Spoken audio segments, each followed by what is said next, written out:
네, 안녕하세요. 이번 영상에서 다룰 내용은요, 그립, 라켓의 그립 사이즈에 대해서 다뤄보려고 합니다. 많은 뭐 판매업자분들도 뭐 라켓의 선택 요령, 뭐 이런 거를 동영상이나 블로그나 뭐 여러 가지 뭐 매체를 통해서 구입 요령을 설명하고 있어요. 라켓에 뭐 이런 뭐 여기 표현되어 있는, 보시면 여기 보시면 이제 뭐 무게, 밸런스 이렇게 보면 보이죠? 네, 이런 것들을 표기해 놓은 거를 보고 뭐 헤드 사이즈가 어떻고 스트링의 패턴이 어떻고 뭐 이러면서 뭐 대략적으로 이런 분이 이런 걸 쓰면 된다 이런 얘기를 하는데 정작 가장 중요한 거를 놓치고 있는 부분들이 굉장히 많더라는 거죠. 그래서 라켓 선택하는 데 있어서 제가 볼 때는 뭐 라켓의 기본적인 스펙과 라켓이 갖고 있는 특징적인 성향들도 중요하겠지만 그건 어느 정도 중급 이상이 되신 분들한테 사실상 필요한 부분인 것 같고요. 가장 이제 초보자나 뭐 이제 스타터 하시는 분들 그리고 뭐 어느 정도 단계에 오신 분들 그런 분들 이제 배우고 있는 분들 이런 분들은 사실 라켓을 이제 자주 많이 바꾸게 되거든요. 바꾸게 되고, 새로 업그레이드 된 거 좋은 라켓을 또 자신에게 맞는 스타일이 맞는, 플레이 스타일이 맞는 라켓들을 이제 선택하게 되는데, 그때마다 우리 많은 영상이나 매체를 통해서 보셨겠지만, 그립 사이즈가 한정된 것만 팔다 보니까, 누구도 그런 얘기를 안 해요. 쉽게 내가 어떤 전문점에 가서 저 역시도 그랬었고 라켓을 사러 가면 무슨 라켓 찾으세요? 어떤 종류의 라켓을 권할까요가 아니라 이렇게 보고 라켓 하나 추천해 주세요라고 얘기하면 그냥 저런 얘기만 하는 거죠. 헤드 사이즈 얼마나 쳤어요? 어떤 스타일로 치나요? 이런 것만 얘기하고 그립 사이즈는 전혀 얘기를 안 해요. 심지어는 제가 그립 사이즈에 대해서 물어보면 그냥 4분의 1 보통 그냥 쓰면 된다고. 4분의 1이 뭔지도 몰랐지만 제가 이렇게 자료를 보니까 여러 가지 그립 사이즈에 일컫는 방법이 있더라고요. 그리고 그런 종류가 또 있고 손의 크기에 따라서 그립 사이즈가 분명히 바뀌어야 된다는 것도 분명히 알게 됐고 근데 누구도 이제 그런 전문가라고 나름 테니스를 잘 치든 잘 못 치든 판매 쪽에선 그분들이 전문가고 더 많이 알 것인데 그런 얘기를 아무도 얘기해주지 않는다는 거죠. 솔직히 이제 테니스를 하고 라켓을 구매하는 입장에서는 좀 화도 났어요. 이런 장사 방법이 있나? 자기네들이 팔고자 하는 라켓만 파는 거 아닌가?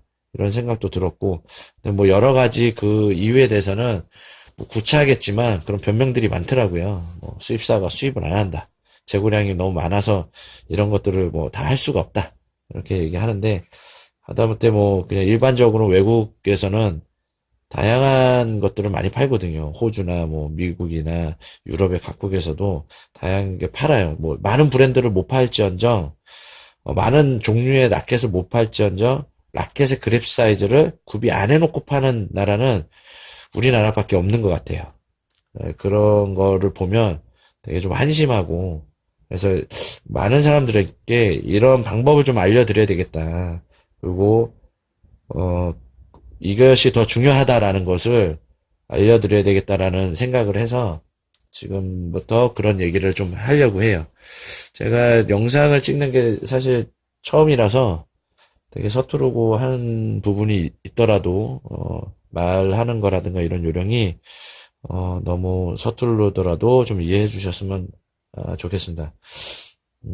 다 우리는 서투르니까 잘 모르는 것들 서로 공유하고 알고 싶어서 만난 거잖아요. 네, 이런 영상을 통해서 그래서 만나는 거서 이런 얘기를 하는 거니까 좀 많이 이해를 해 주십시오.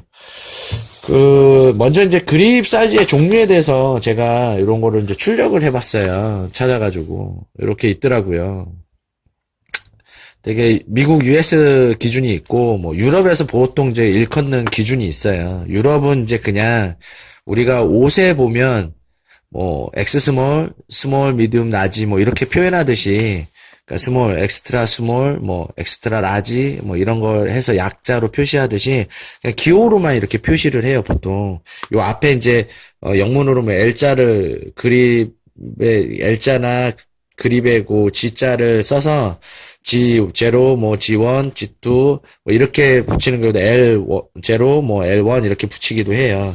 근데 이제 보통 4인치를 영그립이라고 해요. 유럽이나 이런 다른 나라에서 표기할 때 부를 때는.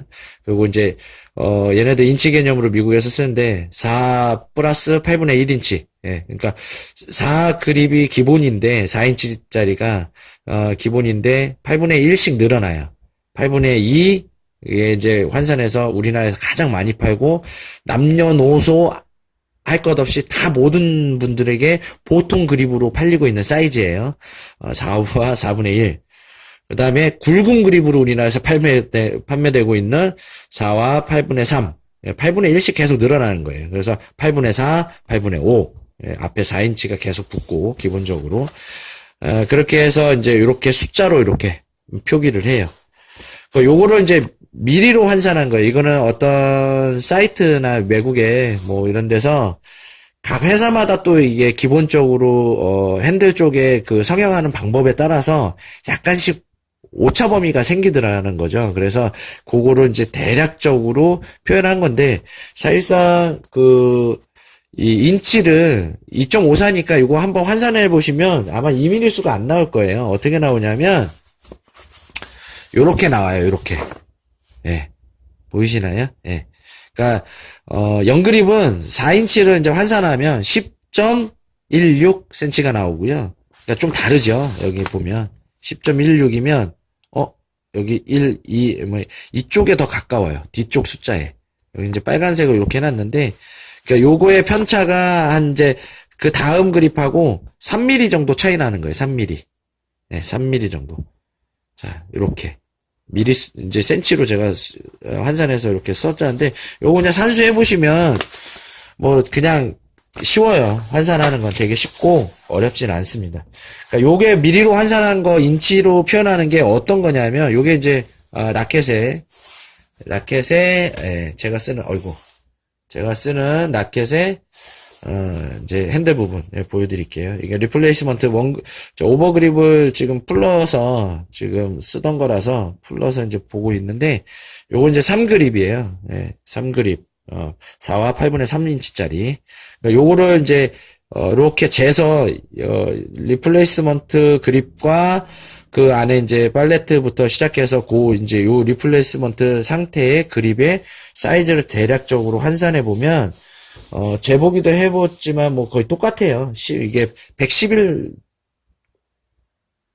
나와요. 111. 그러니까 111mm. 그러니까 환산해보면 1125cm가 나오거든요. 네, 3그립이. 그러니까 요 둘레 값을 이제 우리가 이렇게 그립의 사이즈를 정의하는 거죠. 네. 그렇게 정의를 하고 있고, 이게 이제 불과 3mm 정도의 차이밖에 없는데, 얘기 안 하고 사실상, 이렇게 잡아보라 그러면 이때 테니스 처음 배우시는 분들도 그립 사이즈가 두껍다, 좀 더 두껍다, 점점 두꺼워졌다, 좀 더 얇아졌다, 이런 걸 느끼세요. 3mm밖에 안 되는데, 예. 그러니까 길이상으로는 둘레 값이 3mm밖에 안 되는데도 그만큼 이 손에 이 말초신경이 굉장히 많이 밀집돼 있잖아요. 이렇게 신경들이 되게 많잖아요. 그러다 보니까 되게 그립 사이즈에 대한 것들을 민감하게 다 접할 수 있는 것 같아요. 그만큼 또 그립 사이즈가 중요하다라는 얘기일 수도 있어요. 그러니까 테니스는 어차피 라켓을 손으로 들고 하는 운동이기 때문에 이게 뭐 나중에는 뭐 공에 뭐 포켓팅이 되는 느낌을 알고 갖다 뭐 스냅백 되는 순간에 뭐 이런 얘기들도 하시거든요. 고수분들은. 그러니까 그만큼 손에 감각적으로 전달되는 것들이 굉장히 중요하게 느껴지는 거예요. 그렇기 때문에 그립 사이즈도 이렇게 다양하게 나오는 거예요. 6가지 정도로 나오는데, 보통 이거는 이제 양산되는 사이즈를 얘기하는 거고, 특수한 경우에는 이제 제작을 하는 경우도 있죠. 소위 이제 튜닝을 한다라고 하는데, 뭐, 없는 경우에도 튜닝을 하는 경우도 있고, 보편적으로 쓰는 그립을 사셔가지고, 좀 더 자신에게 맞는 그립으로 이제 튜닝하는 경우도 있어요. 굵기에 맞춰서. 그러니까 이만큼 중요한데 왜 사람들이 이런 거를 얘기 안 해주는지 모르겠어요. 그러니까 중요한 거는 이제 그런 그립 사이즈의 종류가 있는데 그러면 나한테 맞는 그립을 찾는 방법을 알아야 되잖아요. 그러면 어떤 손가락의 손의 크기를 재야 뭐 손의 크기를 어떻게 재야 내 그립에 맞는 사이즈를 알 수 있는가. 아까 얘기한 대로 손의 크기가 다 다르고 남녀노소 여자 뭐 남자 같은 신장을 갖고 있어도 손의 크기, 손가락의 길이가 다 다르기 때문에 그것을 정확히 알고 정확히 재는 방법도 알고 그래야 제 그립 사이즈를 찾을 수가 있다라는 거죠. 신발 같은 경우는 뭐 제가 뭐 이렇게 신어보면 되지만 혹은 뭐 신어볼 수 없는 상황에는 내 발 사이즈를 재보려면 이게 미국 같은 데는 이거 이거 필요해서 옛날에 이제 미국에서 주문해갖고 제가 구입한 건데 이거 발 사이즈 재는 거거든요. 이런 게 있어요. 신발을 만들 때 어느 회사는 발볼이 좀 넓고 어느 회사는 발볼이 좀 좁고 그 보편적으로 이제 기본 사이즈 발볼 D컷으로 해서 보통 뭐 E컷이나 D컷 중간 정도 해서 나와요. 근데 이제 나중에 보시면 아시겠지만 뉴발란스 신발 같은 경우는 국내에도 그렇고 외국에도 유난히 이제 발볼이 큰 미국인들이 되게 많거든요. 걔네들 2E까지 나와요. 이렇게 보면 발볼이 되게 넓은 거. 이게 D거든요. 발볼이 되게 넓은 거죠. 그러니까 그런 신발들도 제작한다라는 거예요. 뭐 자전거 좋아하시는 분들은 뭐 사이클 신발도 유난히 발볼 넓게 나오는 게 시마노에서 그런 발볼이 좀 넓은 케이스로 해서 E컷으로도 만들거든요. 나오고 있고. 그래서 발볼이 뭐 큰데 우리나라 같은 경우 뭐 그냥 미리수 보통 이제 좀 큰 걸로 신어서 발볼을 커버하시는 분들도 있죠. 네, 어쨌거나 그러니까 이렇게 재는 게 있는데 재는 게 있어야 이제 재는 방법을 알고 해야 내 발 사이즈를 알 수 있듯이 손도 마찬가지라고 생각하거든요. 어디서 어떻게 재야 되냐. 제가 이제 뭐 여러 가지 방법들을 제가 이렇게 찾아보고 했는데, 요게 가장 그래도 현실적으로 가장 정확하지 않을까라고 해서 요걸로 지금, 재고 있고 여러분들한테, 알려드리려고 해요. 여기 보면 손금이 여러 가지가 있는데 가장 중간에 있는 손이 있잖아요. 이렇게 접었을 때 손바닥이 반으로 접히는 가장 중간에 있는 손금이 있어요. 요 손금으로부터 손가락 5개죠. 엄지손가락부터 하나, 둘, 셋, 네 번째 약지. 우리가 얘기하는 약지 새끼손가락 그 전에 손가락을 길이를 재요. 어떻게 재냐면 자로 이렇게 옛날에는 뭐 이렇게 재는 방법도 있었다고 하더라고요. 이렇게 재는 방법도 있었고 제가 보니까 재보니까 이렇게 재는 게 제 가장 정확하게 잴 수 있는 방법인 것 같아요. 손금과 이렇게 비스듬하게 왜 이렇게 재느냐 하니 보니까 라켓을 우리가 그립을 만약에 잡는다고 치면 옛날에는 이렇게 컨티넨탈로 많이 쥐고 쳤다고 하더라고요. 근데 지금은 이제 포핸드 그립을 뭐 이스턴이나 웨스턴이나 지금 제가 이렇게 선을 하나 손바닥에 이렇게 약하게 그어놨는데 이거 어디 맞아서 생긴 상처는 아니고요. 제가 매직으로 그은 거예요. 요 부분을 베이스 너클이라고 하고 요 부분을 힐패드라고 하는데 그 부분은 이은선이에요. 요 부분을 이렇게 라켓을 잡게 되거든요. 그립을. 자, 보시면 이렇게 잡는 게 주 이제 망치 해머 그립이 아니라 이렇게 악수하듯이 우리 보통 이제 권총 잡듯이 뭐 이렇게 한다고 하는데 이렇게 잡거든요. 그러니까 이렇게 잡다 보니까 자 어떻게 될까요? 이렇게 약간 대각선이 생기죠. 이렇게 놓으면 이렇게 대각선으로 잡게 된다는 거죠. 보이시나? 그래서 이렇게 재는 게 맞다. 그래서 이렇게 수치를 이렇게 재는 게 가장 이상적으로 재는 수치가 나온다. 저 같은 경우 이렇게 재면 11.5mm 정도 나와요. 11.5mm 정도 나오고 11.5mm면 보통 이제 4그립을 써야 되는데 사실 왜 저는 3그립을 쓰냐 하면 여기 위에 또 오버그립이라는 걸 한 번씩 더 쓰시잖아요. 감아서 제가 이거 벗겨냈는데 이렇게 얇지만 오버그립을 또 써요. 오버그립을 이렇게 감아서 또 쓰기 때문에 만약에 이제 오버그립도 종류가 있어요. 이게 더 얇은 게 나와요. 더 얇은 것도 나오고 보통 그립 두께로 나오는 것도 있고 한데 만약에 이제 2분의 1을 쓰게 되면 오버그립을 감지 않거나 더 얇은 오버그립을 써야 되고 오버그립을 보통 거를 써야 되니까 그렇게 되면 이제 두께감이 조금 더 두꺼워진다는 거죠. 그래서 2분의 1보다는 8분의 3, 4와 8분의 3 그립에 3그립을 쓰는 게 저한테는 좀 맞더라. 그러니까 이제 왜 이게 중요한지는 이제 뭐 말씀 안 드려도 실제적으로 테니스 쳐보시면 많이들 느끼시거든요. 라켓이 이제 뭐 그립이 너무 작거나 얇거나 그렇게 되고 너무 크면 조작하는데 어려움이 생기고요. 너무 작아도 이 그립을 아주 강한 힘으로 잡으면 안 되는데 너무 얇다 보니까 이런데 스위스팟이라는 그 중간에 맞지 않고 이렇게 옆에 맞게 되면 라켓을 내가 무의식적으로 이렇게 꽉꽉 쥐게 되거든요.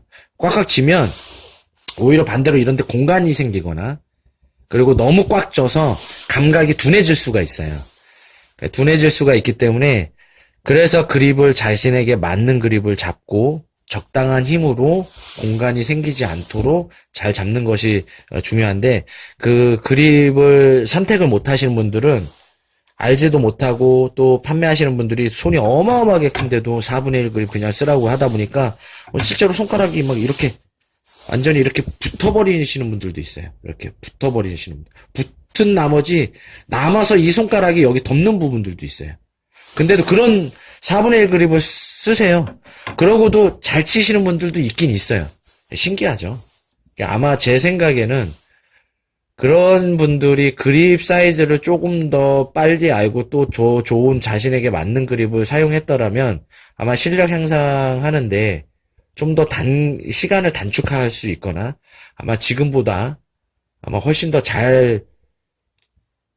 테니스를 더 잘하지 않을까라는 생각도 하거든요. 그러니까 그런 부분을 좀 참고해서 그립이 가장 중요하다라는 거. 중요한데, 아무도 얘기 안 해주니까. 그래서 자신의 그립 사이즈를 꼭 맞는 그립 사이즈를 한번 체크해 보시고, 거기에 근사값을 찾아서, 이게 뭐 정답은 아니에요. 100% 옳습니다라고 얘기할 수는 없어요. 이게 정답입니다. 뭐 수학 어느 답처럼 뭐 몇 점, 이게 뭐 아까 제가 산술적으로 이렇게 뭐 인치를 환산해서 2.54도 정확한 건 아니잖아요. 예, 대략적인 아주 그 숫자인 것처럼 그런 것들을 환산해서 나온 건데 뭐 이것들을 그래도 거의 이제 그 근사값 가장 정확하게 내릴 수 있는 결론이라고 하니까 그래도 이런 것들을 찾아서 자기한테 맞는 그립을 꼭 찾아서 사용하시고 다음 영상에는 제가 이제 또 뭐 그립의 무게, 그러니까 라켓의 무게에 큰 영향을 주지 않는 튜닝할 수 있는 방법, 그립을 튜닝할 수 있는 방법들이 여러 가지가 있거든요. 그래서 그런 것들도 한번 시간 되고 기회가 된다면 제가 올려드리겠습니다. 그래서 꼭 좀 테니스 이제 배우시고 하시는 분들이 자신의 그립을 좀 찾았으면 좋겠어요. 찾고 그래서 실력이 좀 더 좋아지고 저는 솔직히 이런 영상과 이런 걸 기획하면서 사실 화가 많이 났었거든요. 짜증도 많이 나고. 이런 그 어떤 판매자들의 상술이나 이런 거에 속은 거 아닌가. 저도 그래서 여러 라켓을 잘못 구매하고 시작을 했었어요. 초창기에. 그래서 화가 나더라고요, 사실상. 속은 기분이 나고 나한테 맞지도 않는 신발 사이즈 옷을 산 기분인 거죠. 네. 제가 100 사이즈의 옷을 입어야 되는데 사탕발림에 그냥 뭐 이렇게 그냥 예뻐 보여요. 그래서 꽉 끼는 90호 티를 하나 사가지고 입지도 못하면서 집에서 이거 환불해야 되나 어떻게 해야 되나 이런 그런 기분이었거든요. 그래서 여러분들은 그런 경험을 절대 하지 않으셨으면 하는 그런 바람이 좀 있습니다. 시청해 주셔서 감사합니다.